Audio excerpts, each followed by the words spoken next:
Jimmy Butler and the Miami Heat have been in a little bit of a situation. Now, just yesterday, I put out a video saying that the Heat wanted to go after Vanderbilt, and that's rightfully so. He can help them on the defensive end. He can grab boards and actually score from the inside and beyond the arc. But that's not all the Miami Heat need. You see, they need to get rid of some contracts that could be holding them back in the near future. On top of that, any trade that they do before the trade deadline doesn't need to require any of their future draft picks. And I know you guys have been saying that Caleb Martin is a guy that needs to stay on this Heat roster. But whenever you break down the depth chart, you can tell that he's their most valuable asset that they would be willing to trade. On the season, he's averaging 9.9 points, 4.7 rebounds, 1.7 assists, shooting 44.5% from the field and 38% from three-point territory. While I'm recording this video, it's halftime between the Heat and the Orlando Magic, and they're down by 9 points, but that's something that might change. They could end up winning the game, but they're losing the rebound battle 30-23. So we know that they need size. So in today's video, I ended up making a trade scenario that includes the Miami Heat, New York Knicks, Utah Jazz, and the Detroit Pistons. And I'm about to put it up right now. And as you can see, the Miami Heat will receive Evan Fournier, Nerlens Noel, Cam Reddish, and Vanderbilt. The New York Knicks, they get Duncan Robinson and Kelly Olynyk. The Utah Jazz get Caleb Martin, Emmanuel Quickley, and Max Strus. And the Detroit Pistons get Dwayne Dedmon. Now, of course, the New York Knicks would end up giving a second-round pick to the Utah Jazz and the Detroit Pistons, while the Miami Heat would also give up a second-round pick to the Utah Jazz. From my perspective, I believe that the New York Knicks would definitely do this deal because one, they don't want Evan Fournier on their roster, and Cam Reddish, they want him to follow suit. Duncan Robinson, he provides three-point shooting, and they can increase his trade value. Kelly Olynyk, we all know what he's done this season, and that's something that would help their roster.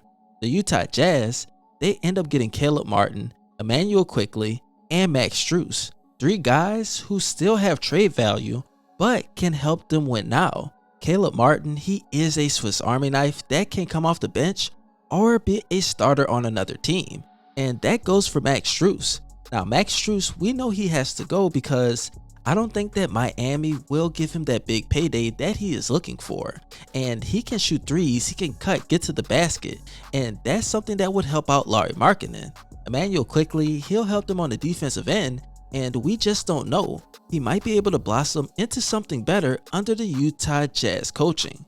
As far as the Detroit Pistons, Dwayne Dedmon for Nerlens Noel does make sense, and they end up getting a second round pick out of it.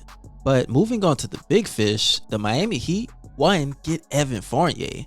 Right now, they say that he has one of the worst contracts in the NBA, but as we all know, the Miami Heat are great at developing talent, but more importantly, they can help somebody get their career back.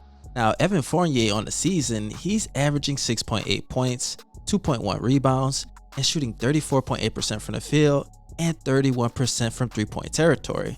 But that's under the New York Knicks. Just last season, he was able to have some good numbers and shoot 38.9% from three-point territory while averaging 14.1 points. And I know the Miami Heat can help bring that back out of him.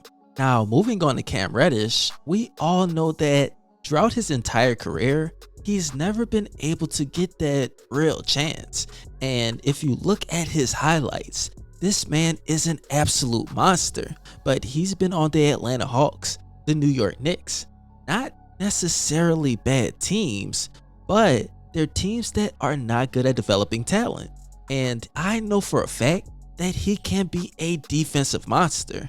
More importantly, if the Heat can help him out with his offensive game, I think that he can at least be a borderline superstar. And I'm not just trying to hype him up because he is 6'8". He has the wingspan, and that's something that can go a long way. Last but not least, we all know that Vanderbilt is that guy that can help him on the defensive end and shoot corner threes, like we said yesterday, and Nerlens Noel can provide rebounding, help in the pick and roll, and defense as well. But you guys tell me what you think about this trade in the comment section. And I also have some questions, but first, make sure you follow me on both of my Instagram pages and my Twitch channel. Within the next week, I will be uploading daily content, mainly on my Scotty Ice Instagram. Now, the questions that I have for today is one, do you think the Miami Heat big three of Tyler Hero, Bam Adebayo, and Jimmy Butler is still good enough to get to the NBA Finals and win it all? For me, I believe that they are good enough to at least get to the Eastern Conference Finals. But this offseason, if they were to trade away one of these stars, besides Jimmy Butler, and go get another superstar, then they might just be a shoo-in to get to the NBA Finals for the next 2 seasons. I say that just because the Boston Celtics, the Brooklyn Nets, Philadelphia 76ers all made significant improvements to their roster. I mean, even the New York Knicks. And even though I don't think that they'll be able to get to the Eastern Conference Finals, you just can't count them out because Jalen Brunson, he has been balling this entire season, and I see him with Julius Randle, and they're all in sync. Now, the second question that I have for today is, out of the Miami Heat big three that we discussed, who do you think is most likely to be traded this NBA offseason? For me, I believe that Tyler Hero holds the most value out of all of the players on this roster. And in the next video, I'll tell you who I think they should try to trade him for, but it's something that might be highly unlikely. But I appreciate all you guys loving your support. Don't forget to smash that like button, subscribe button, and as always, this your boy Scotty Ice, aka Baby Brian, and you already know, I'm out.